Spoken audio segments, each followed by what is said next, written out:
9 मई 2026 का दिन भारतीय राजनीति के लिए बेहद अहम माना जा रहा है। पिछले कुछ दिनों में आए विधानसभा चुनाव परिणामों ने देश की राजनीति की दिशा बदल दी है।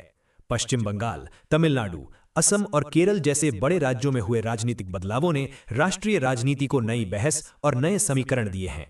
भारतीय जनता पार्टी, कांग्रेस और क्षेत्रीय दलों के बीच सत्ता की लड़ाई अब नए चरण में पहुंच चुकी है।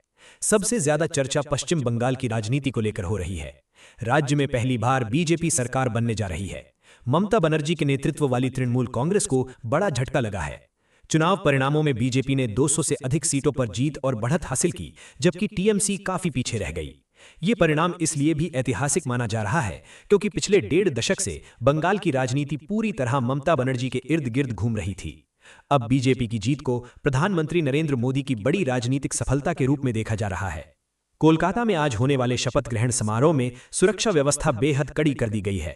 ब्रिगेड परेड ग्राउंड में होने वाले इस कार्यक्रम में प्रधानमंत्री नरेंद्र मोदी के शामिल होने की संभावना है। लाखों समर्थकों की भीड़ जुटने की उम्मीद के चलते कोलकाता पुलिस ने ट्रैफिक एडवाइजरी जारी की है। पूरे शहर में सुरक्षा एजेंसियां हाई अलर्ट पर हैं। हालांकि बंगाल चुनाव परिणामों पर विपक्ष लगातार सवाल उठा रहा है। ममता बनर्जी और कांग्रेस नेता राहुल गांधी ने चुनाव प्रक्रिया पर गंभीर आरोप लगाए हैं। उनका कहना है कि कई सीटों पर जनादेश छीन लिया गया। दूसरी ओर बीजेपी इन आरोपों को पूरी तरह खारिज कर रही है और इसे जनता का स्पष्ट समर्थन बता रही है। चुनाव आयोग पर भी विपक्ष की ओर से सवाल उठाए जा रहे हैं, जिससे राजनीतिक माहौल और ज्यादा गर्म हो गया है। तमिलनाडु की राजनीति भी इस समय देश भर में चर्चा का विषय बनी हुई है। अभिनेता से नेता बने विजय की पार्टी टीवीके ने शानदार प्रदर्शन कर सबको चौंका दिया है। पार्टी राज्य की सबसे बड़ी पार्टी बनकर उभरी है, लेकिन सरकार गठन को लेकर अभी भी सस्पेंस बना हुआ है। विजय मुख्यमंत्री पद की शपथ लेंगे या नहीं, इस पर लगातार राजनीतिक चर्चाएं हो रही हैं। कुछ सहयोगी दलों की नाराजगी और समर्थन को लेकर जारी असमंजस के कारण सरकार गठन में देरी हो रही है। तमिलनाडु में कांग्रेस और वामपंथी दलों ने विजय की पार्टी को समर्थन देने के संकेत दिए हैं, लेकिन अभी अंतिम तस्वीर साफ नहीं हुई है। राज्यपाल के साथ बैठकों का दौर जारी है। राजनीतिक विश्लेषकों का मानना है कि यदि विजय सफलतापूर्वक सरकार बना लेते हैं तो ये दक्षिण भारत की राजनीति में एक बड़े बदलाव की शुरुआत होगी। फिल्मी दुनिया से राजनीति में आए नेताओं की सफलता का ये एक नया उदाहरण माना जा रहा है। असम में बीजेपी ने लगातार तीसरी बार सत्ता हासिल कर अपनी स्थिति और मजबूत कर ली है। मुख्यमंत्री हेमंत बिस्वा शर्मा के नेतृत्व में पार्टी ने शानदार प्रदर्शन किया है। कांग्रेस यहां उम्मीद के मुताबिक प्रदर्शन नहीं कर पाई। असम के नतीजे ये दिखाते हैं कि पूर्वोत्तर भारत में बीजेपी का जनाधार लगातार मजबूत हो रहा है। केरल में इस बार बड़ा राजनीतिक उलटफेर देखने को मिला है।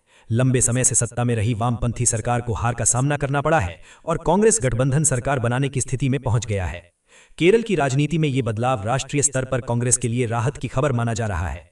पार्टी पिछले कुछ वर्षों से लगातार कई राज्यों में कमजोर होती जा रही थी, लेकिन केरल की जीत ने कांग्रेस कार्यकर्ताओं में नया उत्साह भर दिया है। इधर बिहार की राजनीति में भी हलचल तेज हो गई है। नीतीश कुमार की बेटी निशांत कुमार ने मंत्री पद की शपथ लेकर औपचारिक रूप से राजनीति में एंट्री कर ली है। इसे बिहार की राजनीति में नई पीढ़ी के आगमन के रूप में देखा जा रहा है। राजनीतिक जानकार मानते हैं कि आने वाले समय में निशांत कुमार जेडीयू की राजनीति में बड़ी भूमिका निभा सकते हैं। राष्ट्रीय राजनीति में प्रधानमंत्री नरेंद्र मोदी की भूमिका लगातार मजबूत होती दिखाई दे रही है। कई राज्यों में बीजेपी की सफलता के बाद पार्टी का आत्मविश्वास काफी बढ़ गया है। राजनीतिक विश्लेषकों का मानना है कि 2024 लोकसभा चुनाव के बाद जो राजनीतिक असमंजस दिखाई दे रहा था, वो अब काफी हद तक खत्म होता नजर आ रहा है। बीजेपी अब खुद को एक बार फिर देश की सबसे प्रभावशाली राजनीतिक ताकत के रूप में स्थापित होती दिखाई दे रही है। इसी बीच कांग्रेस सांसद शशि थरूर ने दिल्ली हाईकोर्ट में एआई डीप फेक वीडियो को लेकर याचिका दायर की है।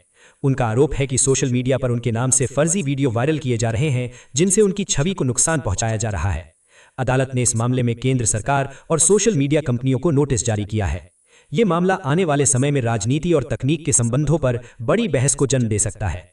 कुल मिलाकर 9 मई 2026 भारतीय राजनीति के लिए बेहद महत्वपूर्ण दिन साबित हो रहा है। बंगाल में बीजेपी का उदय, तमिलनाडु में विजय की एंट्री, केरल में कांग्रेस की वापसी और असम में बीजेपी की मजबूती, इन सभी घटनाओं ने देश की राजनीति को नया मोड़ दे दिया है। आने वाले महीनों में इन राज्यों की राजनीति का असर राष्ट्रीय राजनीति और 2029 लोकसभा चुनाव की रणनीति पर भी साफ दिखाई देगा। भारतीय लोकतंत्र इस समय बड़े बदलाव के दौर से गुजर रहा है और देश की जनता की नजरें अब नई सरकारों और नए नेताओं के प्रदर्शन पर टिकी हुई हैं।